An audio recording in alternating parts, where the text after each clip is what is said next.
Hi and welcome back. In this video I'm gonna show you the location and how to use a block heater on 2017 Jaguar Xe with diesel engine.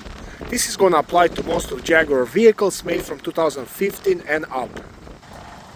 On your vehicle, in the front bumper lower area, actually lower grille, you have integrated plug for the block heater, and it looks just like that. So now you need a half cable for your vehicle, and basically you just wanna plug it in. So you plug this cable in, and now when you have this side plugged in, you wanna make sure it's all the way inside. And then the other side of the cable you will have to plug into the electrical outlet.